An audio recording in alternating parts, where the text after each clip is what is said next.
दोस्तों, जय श्री भगवान राम। सबसे पहले आपका कल्ट ऑफ रेसलिंग में स्वागत करता हूं और आपसे मैं ये रिक्वेस्ट करूंगा कि अगर आप हमारे चैनल पे पहली बार नए आए हैं तो प्लीज़ हमारे चैनल को सब्सक्राइब कर दीजिए, वीडियो को लाइक कर दीजिए, क्योंकि अगर आप हमारे चैनल को सब्सक्राइब नहीं करेंगे तो आपको डब्ल्यूडब्ल्यूई से रिलेटेड न्यूज़ नहीं मिलेगी, तो आप बहुत बड़ी गलती करेंगे। तो मेरी रिक्वेस्ट है प्लीज़ आप कल्ट ऑफ रेसलिंग यानी कि हमारे चैनल को सब्सक्राइब लाइक कर लीजिए पहली। तो दोस्तों, आज का पॉडकास्ट है। जी हाँ, आज पॉडकास्ट करने वाले हैं, वीडियो नहीं बनाने वाले। आज पॉडकास्ट करेंगे अनफिल्टर्ड, अनएडिटिंग, लाइव। तो डब्ल्यूडब्ल्यूई से रिलेटेड बहुत सारी न्यूज़ है, क्योंकि काफ़ी ज़्यादा न्यूज़ आई है इन कुछ एक दो दिनों में, क्योंकि सुपरस्टार स्पेक्टिकल हुआ और वहाँ पर सारी मैंने अपडेट आपको दे दी थी।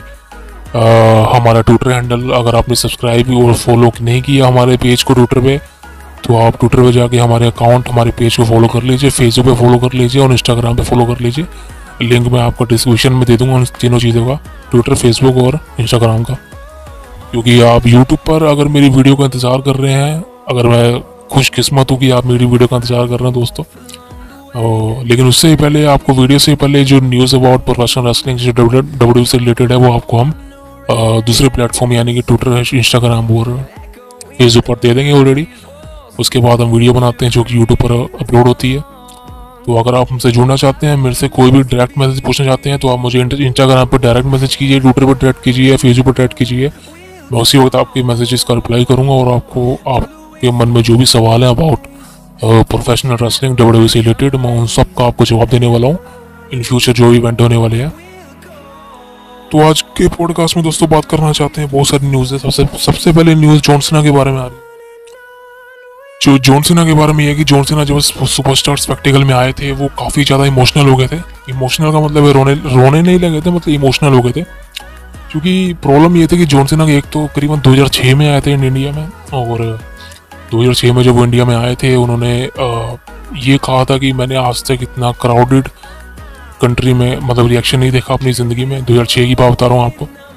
तो 2006 में जॉन सीना ने कहा था कि India is the best place to wrestling, and अब 2023 में जॉन सीना आया है और रेसलिंग की उन्होंने, और जिस तरीके का रिस्पॉन्स फैंस ने दिया है कमाल का यार। मैंने अपनी वीडियो में भी कहा था कि आप रिएक्शन कमाल का देना डब्ल्यूडब्ल्यूई को, ताकि वो फ्यूचर में आने का सोचे दोबारा, और हो सकता है कि प्रीमियम लाइव इवेंट करते इन इंडिया में रेसलमेनिया तक। तो भाई जॉन सीना ने कहा कि बहुत बहुत धन्यवाद, वो इमोशनल हो गए बिकॉज रिस्पॉन्स देख के फैंस का भाई। तो अच्छी बात भी है भाई, अगर बाहर के सुपरस्टार और खासकर डब्ल्यूडब्ल्यूई जैसी ब्रांड के सुपरस्टार, जॉन सीना इतने बड़े सुपरस्टार इंडिया में आकर परफॉर्म करते हैं तो यार बहुत अच्छी बात है भाई। तो जॉन सीना इमोशनल हो गए थे, उन्होंने कहा कि मैं बहुत बहुत शुक्रगुजार हूँ कि इंडिया में आने का मौका दिया, इंडिया में मैच लड़ने का मौका दिया आप सबके बीच में। इसके लिए आपका जितना शुक्रिया अदा करो उतना कम है। तो जॉन सीना भाई कमाल है यार, बंदा कमाल है जॉन सीना। और जिस तरीके का आप सब ने जॉन सीना को रिएक्शन दिया उसके लिए शुक्रिया भाई। अब देखते हैं कि डब्ल्यूडब्ल्यूई फ्यूचर में क्या करते हैं, क्योंकि भाई डब्ल्यूडब्ल्यूई में काफ़ी ज़्यादा सुपरस्टार ऐसे हैं जो इंडिया में आए थे और दोबारा से वो इंडिया में आना चाहते हैं, परफॉर्म करना चाहते हैं, रेसलिंग करना चाहते हैं। तो जॉन सीना भी उनमें से है कि भाई जॉन सीना भी दोबारा आएंगे भाई। और इसके बाद जो अगली अपडेट की भी दोस्तों मैं बात करता हूँ, ये कमाल गया भाई। आई थिंक ये अनएक्सपेक्टेड थी, क्योंकि ये अपडेट होने वाली है डेव बटिस्टा के बारे में। डेव बटिस्टा कह लीजिए, बटिस्टा कह लीजिए, बूटिस्टा कह लीजिए, हॉलीवुड सुपरस्टार है भाई और फॉर्मर डब्ल्यूडब्ल्यूई सुपरस्टार है, रिटायर्ड हो चुके हैं रेसलिंग से। इनका लास्ट मैच 2019 में था रेसलमेनिया 35 के अंदर वर्सेस ट्रिपल एच के साथ था इनका आखिरी मैच, जो कि नो होल्ड्स बार्ड मैच था। कमाल का मैच था। डब्ल्यूडब्ल्यूई अपने चैनल पर, यूट्यूब चैनल पर बहुत बार इस मैच को अपलोड कर चुकी है, आई थिंक 10-15 बार। तो अच्छा मैच था ट्रिपल एच और बटिस्टा का रेसलमेनिया 35 के अंदर, और कमाल का मैच था। उस मैच के बाद बटिस्टा ने कहा था कि मैं फाइनली रिटायर हो चुका हूँ इन रिंग कंपटीशन से, डब्ल्यूडब्ल्यूई से हमेशा के लिए। उसके बाद में वो मूवीज करने लगे थे, जो भी करने लगे थे। लेकिन अब फॉर्मली टेडी लोंग, जी हाँ टेडी लोंग, आप जानते हैं टेडी लोंग को डब्ल्यूडब्ल्यूई में है जनरल मैनेजर रह चुके हैं फॉर्मर, और बटिस्टा की काफ़ी खास है। तो टेडी लोंग ने भाई काफ़ी ज़्यादा कंट्रोवर्सी फैला दी है इस डब्ल्यूडब्ल्यूई के अंदर। कंट्रोवर्सी का मतलब है कि उन्होंने ऐसे ऐसी चीज़ें रिवील कर दी हैं जो कि शायद जो कि कंट्रोवर्सी फैलाती है। सबसे पहली चीज़ जो उन्होंने करी है, ज़्यादा कंट्रोवर्सी तो नहीं है, लेकिन उन्होंने कहा कि Batista is a mega star, जो कि वो भाई ठीक है अपने अकॉर्डिंग बटिस्टा है मेगा स्टार, इसमें कोई ऐसी वैसी बात तो नहीं है। तो उन्होंने कहा कि बटिस्टा एक मेगा स्टार है और बटिस्टा को डब्ल्यूडब्ल्यूई में काफ़ी ज़्यादा कंट्रोवर्सी का सामना करना पड़ा था, बिकॉज आई थिंक कुछ बटिस्टा की शुरुआती करियर में एक सुपरस्टार थी मेलिना नाम की, तो भाई उस वक्त बटिस्टा के साथ कुछ अडल्ट सेगमेंट होगी, जिसके साथ करीबन 2005 की बात आपने देखा होगा, जब बटिस्टा आई थिंक वो बैक स्टेज में होते हैं और वो लड़की होती है मेलिना, तो आई थिंक वो कहीं वो उस समय पीजीआर नहीं थी, तो भाई वो चीज़ें चलती थी, तो टेडी लोगों ने कहा कि वो चीज़ें असली में हुई थी और बटिस्टा ने और वो जो सुपरस्टार थी मेलिना, तो आई थिंक वो सच में था जो सी सेगमेंट में दिखाया गया था। लेकिन अब भाई क्या कह सकते हैं, अब इस बार में बटिस्टा ने तो रिवील कुछ नहीं किया, लेकिन भाई उस समय टेडी लोंग जनरल मैनेजर थे स्मैकडाउन के, तो उन्होंने कहा कि ये सच बात थी जो बटिस्टा के समय उस समय हुआ, क्योंकि टेडी लोंग भाई इस समय क्या कंट्रोवर्सी कर रहा है किसी को कुछ नहीं पता। उन्होंने और बात करी, उन्होंने कहा कि रेसलमेनिया 21 के अंदर जो बटिस्टा का मैच है ट्रिपल एच के अगेंस्ट, उस मैच में ट्रिपल एच ने कहा था कि बटिस्टा जो है उनको हराए, और बटिस्टा उस समय क्या कहा जा रहा था कि बटिस्टा ने कहा था कि हाँ मैं तुम्हें हराऊंगा, एक बार बटिस्टा ने नहीं बोला कि ट्रिपल एच को जीतना चाहिए, तो उस समय भी कंट्रोवर्सी काफ़ी हुई थी कि बिकॉज ट्रिपल एच उस समय एक हाई हील थे, बटिस्टा फेस था वो कि वो ट्रिपल एच को बिट्रे करके आया था। उस समय सभी फैन चाहते थे कि बटिस्टा जीते, लेकिन कुछ हायर अप थे जो चाहते थे कि ट्रिपल एच इस मैच को जीते, और आई थिंक उसके बाद के पेपर जितने भी हो रहे थे वहाँ पर शायद बटिस्टा उनको हराते, लेकिन उस समय ये रूमर थे कि भाई बटिस्टा हारना चाहिए रेसलमेनिया 21 के अंदर ट्रिपल एच से, लेकिन भाई ये नहीं हुआ। लेकिन अभी इस बात को रिवील करने का क्या फ़ायदा, वही समझ नहीं आ रहा। और इस समय Bill Apter recall 50 years old performer early days in OVW, Batista इस समय 54 साल के हैं, जो कि लगता तो नहीं है भाई, लेकिन हाँ है। तो उन्होंने कहा कि फिलहाल तो बटिस्टा शेप में है नहीं जो रेसलिंग कर सके, और उन्होंने एक लाइन और लिखी, उन्होंने लिखा the now Batista by the way was Leviathan back in Ohio Valley and wrestling, and I remember beating him first in office camp then OVW and I was like my god the guy is to be a mega star said after. उन्होंने कहा है कि जब Batista को उन्होंने ओवीडब्ल्यू में देखा था, और उन्होंने पहली बार उनको देखते कह दिया था कि Batista is the mega star है, और डब्ल्यूडब्ल्यू में सक्सेसफुल होगा, और जो भी हुआ। इसके साथ ही टेडी लोग ने एक और बात की, उन्होंने कहा कि बटिस्टा को एक और मैच के लिए वापस आना चाहिए, और ये मैच अगेंस्ट बॉबी लैशली के अगेंस्ट होना चाहिए भाई, द ऑलमाइटी बॉबी लैशली। और यार इसमें मैं कुछ मतलब गलत नहीं कहूँगा, because I think Brock Lesnar और बॉबी लैशली का मैच एक ड्रीम मैच था जो कि उस समय होना था, लेकिन उस समय हुआ नहीं। लेकिन अब जब वो मैच हुआ था लेसनर और बटिस्टा का, वो सॉरी लेसनर और लैशली का, वो यार उतना हाइप नहीं दिया गया, बिकॉज आई थिंक वो एंडिंग सही नहीं लगी। लेकिन Lesnar versus Batista, sorry Lashley versus Batista, ये मैच भी हाँ कहीं ना कहीं भाई मनी मेकिंग मैच है, इज बिगेस्ट मैच है, लेकिन भाई अभी होने के चांसेस बहुत कम है भाई, क्योंकि बटिस्टा रिटायर्ड हो चुका है और वो शेप में नहीं है। और आई थिंक अगर बटिस्टा और लैशली का मैच भी होता तो लैशली आराम से बटिस्टा को हरा देगा, कोई दिक्कत ही नहीं उसमें।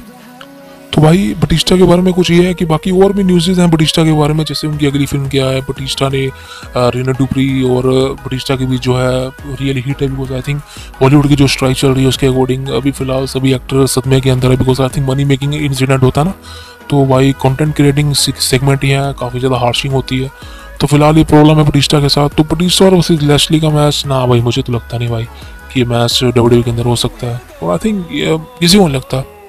तो दोस्तों अगली बात करें भाई ये गंतर के बारे में। गंतर के इंडिया स्पेक्टिकल में जितने भी अपीयरेंस हुई, शैंकी सिंह के साथ मैच हुआ था, कमाल का मैच था, और फैंस ने आई थिंक गंतर के लिए काफ़ी चीयर किया था। लेकिन इस मंडे नाइट रॉ पे गंतर भाई सेलिब्रेट करने वाला अपना लॉन्गेस्ट रनिंग इंटर चैंपियनशिप, और आई थिंक इसमें एक हैवीवेट नाम का टाइटल जुड़ जाएगा, बिकॉज आई थिंक ये हैवीवेट सुपरस्टार, और मुझे तो लगता है कि गंतर सही है यार, बढ़िया सुपरस्टार है, कोई ऐसी बात नहीं है। The biggest name today in professional wrestling with I think Drew McIntyre, Sheamus और आई थिंक चैड गेबल, ऐसे बढ़िया सुपरस्टार को हराया उसने अपने करियर के अंदर, और सही है यार, कोई दिक्कत ही नहीं है, कमाल के मैचेस दिए हैं गंतर ने। और आई थिंक वो अगर नेक्स्ट ईयर का रोयल रंबल भी जीत जाता है तो उसको बू वगैरह नहीं मिलेगी, तो गुंतर सही है यार, उनकी रिंग हो चुकी है भाई 454 दिन की as a intercontinental champion, तो कमाल के देंगे भाई। The ring general to the Instagram massive announcement, वो कुछ इंस्टाग्राम पे अनाउंसमेंट भी किया भाई गुंतर ने, और ये करीबन है कि record breaking intercontinental championship celebration इस मंडे नाइट को होने वाली है। तो अनाउंसमेंट में क्या होने वाला भाई, लेकिन एक बात कंफर्म है कि इस अनाउंसमेंट के अंदर गुंतर को अपना नेक्स्ट चैलेंजर मिलने वाला। अब देखना होगा कि वो कौन होने वाला भाई। अगली न्यूज़ की बात करें तो मैट रिडल के बारे में। मैट रिडल ने क्लेम किया है कि भाई उनको sexually assault disturbing Instagram post, I think जो मैट रिडल का कुछ पहले सेक्सुअल असॉल्टेड हुआ था जो उन्होंने इंस्टाग्राम पे पोस्ट किया था, उसकी वजह से उनको दिक्कत हो रही है भाई।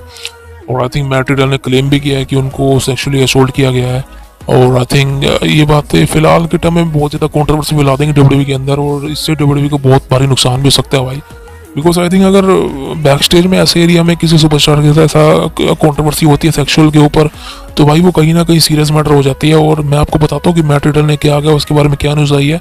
WWE superstar Matt Riddle shared detail of horrifying incident in his latest Instagram post.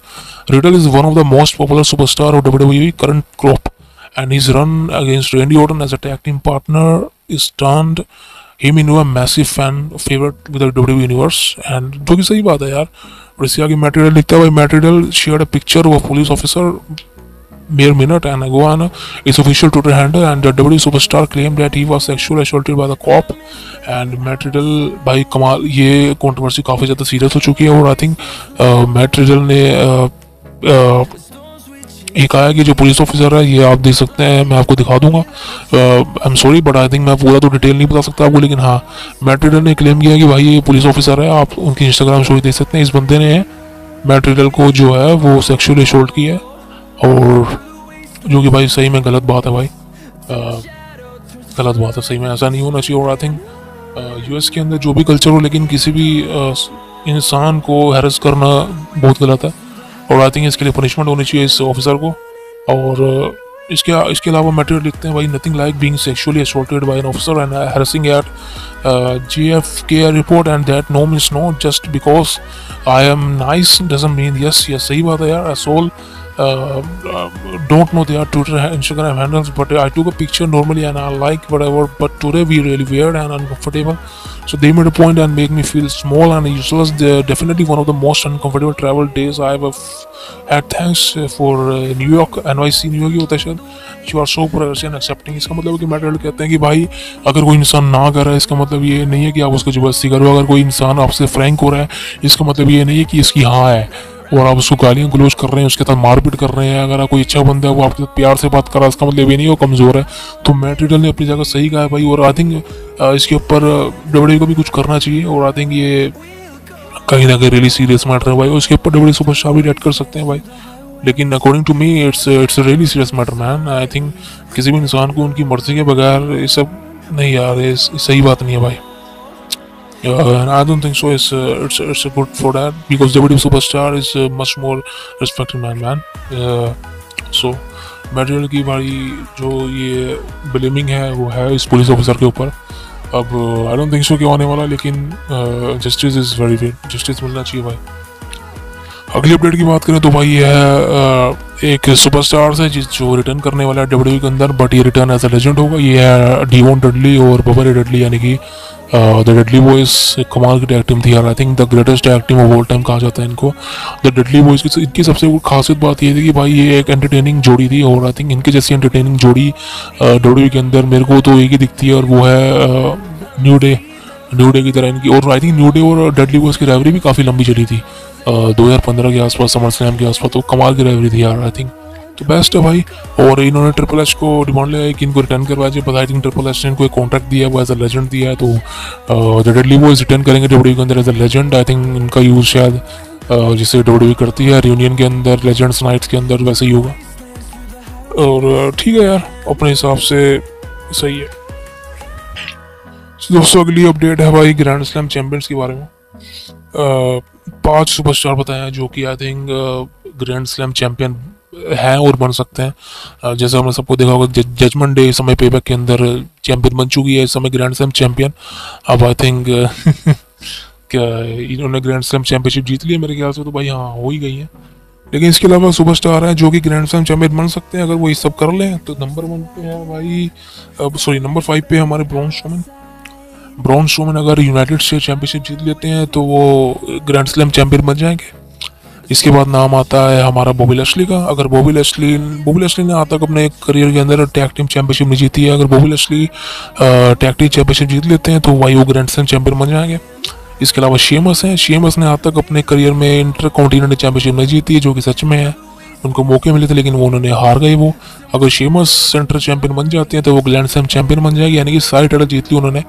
अगर नाम है शिंसके नाकामुरा तो भाई आई थिंक एक भी चैंपियनशिप नहीं जीती है फिलहाल। इंटरकॉन्टिनेंटल चैंपियनशिप जीती कुछ साल पहले, लेकिन अगर शिंसके नाकामुरा WWE चैंपियनशिप जीत जाते हैं यानी कि वर्ल्ड हेवीवेट चैंपियनशिप, तो भाई ग्रैंड स्लैम चैंपियन बन जाएंगे। इसके अलावा नाम है ड्रू मैकिंटायर। ड्रू मैकिंटायर ने आज तक यूनाइटेड स्टेट चैंपियनशिप नहीं जीती है, जो कि सच बात है भाई। अगर वो यूनाइटेड स्टेट चैंपियनशिप जीत लेते हैं तो वो ग्रैंड स्लैम चैंपियन बन जाएंगे, जो कि वैसी बात है भाई, होना चाहिए भाई। ड्रू मैकिंटायर का कॉन्ट्रैक्ट नेक्स्ट ईयर 2024 में एक्सपायर होने वाला है। हम इस बारे में बात करेंगे नेक्स्ट पॉडकास्ट में कि ड्रू मैकिंटायर का कॉन्ट्रैक्ट कब एक्सपायर होने वाला। और I think Drew McIntyre WWE को रीसाइन करेंगे। किस तरह से सारी गेम चलने वाली है भाई, it don't matter really man.